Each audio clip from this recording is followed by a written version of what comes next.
imetoka spichi ya mara ya kwanza kabisa ya Ayatollah Mujtaba ambaye ametoa hotuba yake ya kwanza ambapo amesisitiza juu ya ulinzi wa taifa na ulazima wa kuendelea kufungwa kwa mlango wa bahari wa Hormuz. Kiongozi mpya wa mapinduzi ya Kiislamu ambaye alitangazwa na vyombo vya kimagharibi vikiwemo vile ambavyo vinaongozwa na Marekani walisema huyu mwamba ameuawa, na wakasema huyu mwamba wamemshambulia na amekwenda na maji, na kama sio kwenda na maji tu walisema amejeruhiwa vibaya mno baada ya mashambulizi ambayo yamefanywa na huyo Marekani, mashambulizi ambayo yanafahamika kama Operation Epstein Fari, lakini wao wanasema ni Operation Epic Fari. Sasa baba huyu Ayatollah Said Mujtaba Khamenei ametoa ujumbe wake wa kwanza kwa taifa akisisitiza umuhimu wa umoja wa kitaifa na juhudi thabiti za wananchi katika kulinda taifa lao, huku akisema kwamba mlango wa bahari wa Strait of Hormuz unapaswa kuendelea kufungwa. Mapenzi ya wananchi ni kuendelea na ulinzi madhubuti na uwepo wao katika medani lazima udumishwe. Mlango wa bahari wa Hormuz lazima ubaki umefungwa, amesema Ayatollah Khamenei. Ayatollah Khamenei alianza hotuba yake kwa dua ya kurejea kwa Imam ambaye anangojewa, kisha akatoa pole nzito kufuatia kuuawa kwa shahid kwa kiongozi mkuu wa mapinduzi Ayatollah Said Ali Khamenei. Ametoa rambirambi kwa wananchi wa Iran na kwa Waislamu wote duniani, hususani wale walioathiriwa na vita vya hivi karibuni vya Marekani na Israel dhidi ya Iran, wakiwemo familia za mashahid pamoja na manusura wa harakati za Kiislamu. Katika sehemu ya hotuba yake aliwaelekeza wananchi wa Iran, Ayatollah Khamenei anasema ni mnukuu: "Mimi Said Mujtaba Hussein Khamenei nilipata habari ya matokeo ya kura ya baraza la wataalam kupitia vyombo vya habari vya Jamhuri ya Kiislamu kama ambavyo ninyi nyote mlivyopata." Akizungumzia uzito wa jukumu la kuchukua uongozi baada ya viongozi wakubwa kama Ruhollah Khomeini na mtangulizi wake Ayatollah Khamenei, amekiri kuwa jukumu hilo ni kubwa sana, na mnukuu: "Kuketi katika nafasi ambayo hapo awali ilishikiliwa na viongozi wawili wakubwa, Imam Khomeini pamoja na Shahid Khamenei, ni jukumu zito sana."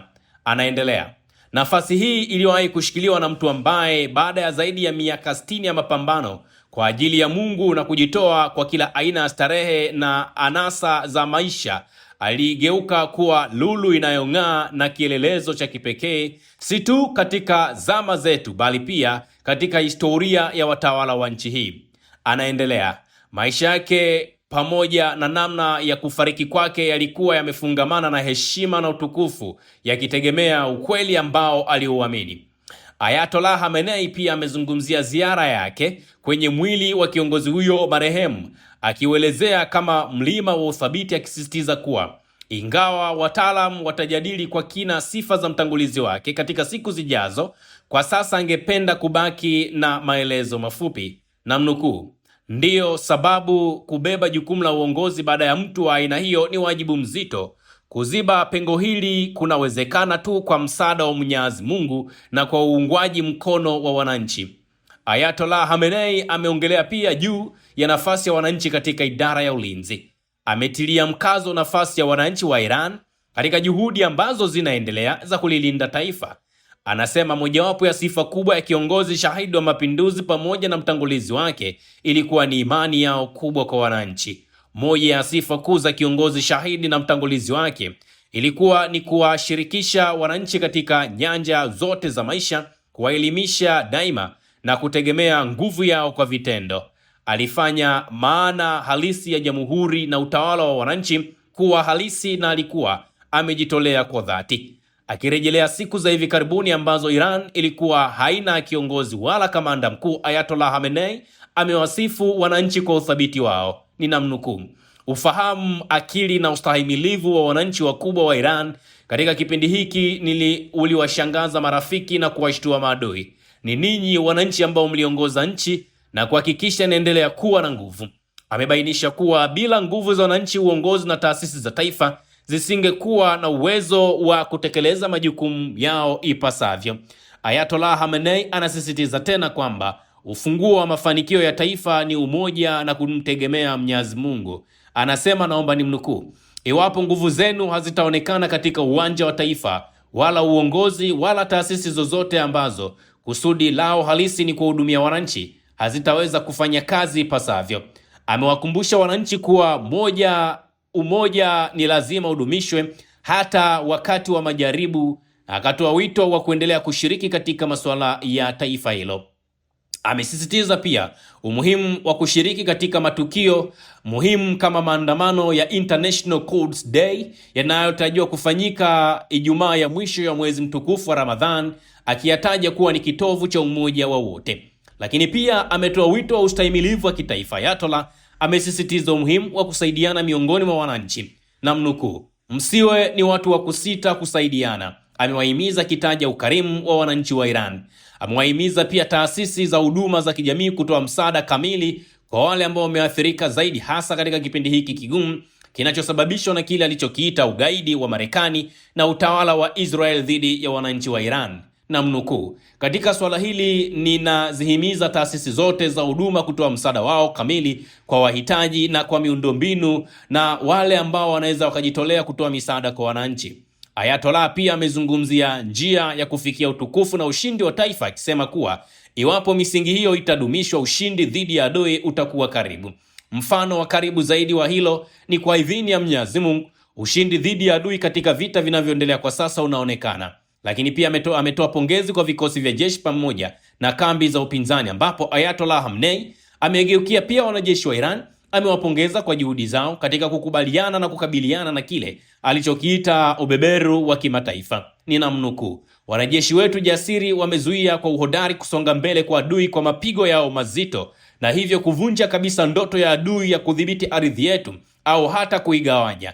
Ameongeza kuwa matakwa ya wananchi ni kuendelea kwa ulinzi madhubuti na unaofanya adui ajute, huku akisisitiza tena kuwa kufungwa kwa Strait Hormuz kunabaki kuwa kipaumbele zaidi. Pia ametambua mchango mkubwa wa kile kinachoitwa muhimili wa upinzani, hususan Hezbollah pamoja na Yemen na hao wa Iraq. Anasema tunazichukulia nchi ambazo zipo katika muhimili wa upinzani kuwa marafiki wetu wa karibu zaidi. Harakati za upinzani ni sehemu isiyotenganishwa na maadili ya mapinduzi ya Kiislamu. Umoja wa nchi hizi unafanya njia ya kuvunja njama za Kizayuni kuwa fupi zaidi. Lakini aidha ameongelea juu ya kisasi kwa ajili ya mashahidi.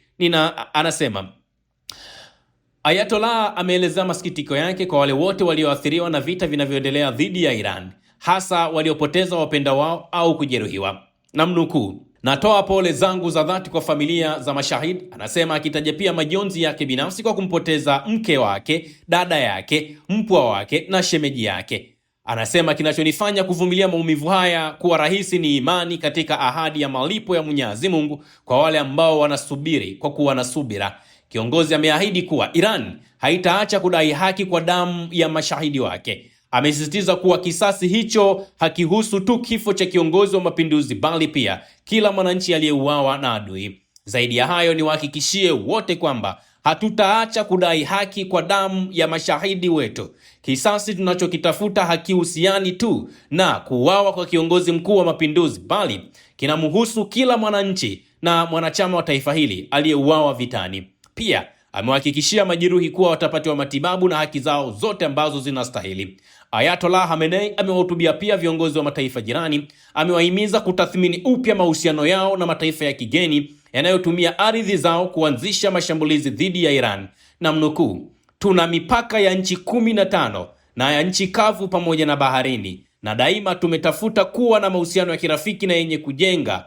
Amesema kiongozi kuwa adui ameanzisha vita vya kijeshi na kifedha katika baadhi ya mataifa hayo.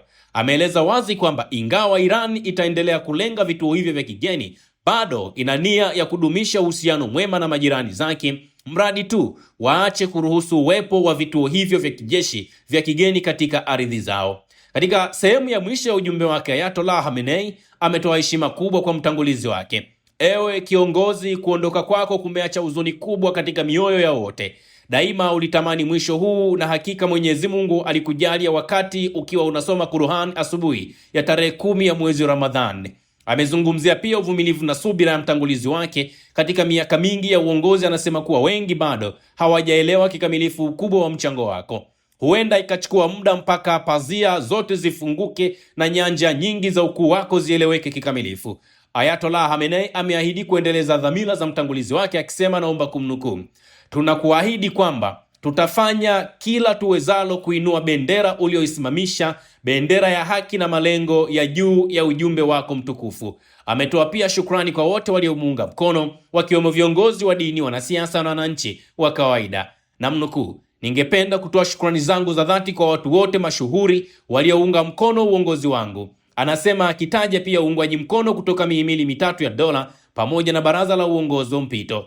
Mwisho ameomba baraka za Mwenyezi Mungu ziwe juu ya wananchi wote wa Iran, Waislamu duniani kote na watu wote ambao wanadhulumiwa kote ulimwenguni katika nyakati hizi ambazo ni nyakati ngumu zaidi.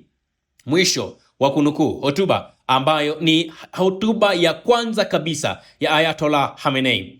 Naomba nisiongeze neno wala nisipunguze neno. Tukutane kwenye comment section hapo chini, au tukutane kwenye group letu la Team Russia, ili tuweze kuona kila mmoja aje na mtazamo wake juu ya hicho ambacho kimezungumzwa na Ayatollah Mojtaba Khamenei. Usisahau kusubscribe, like na kubonyeza alama ya kengele.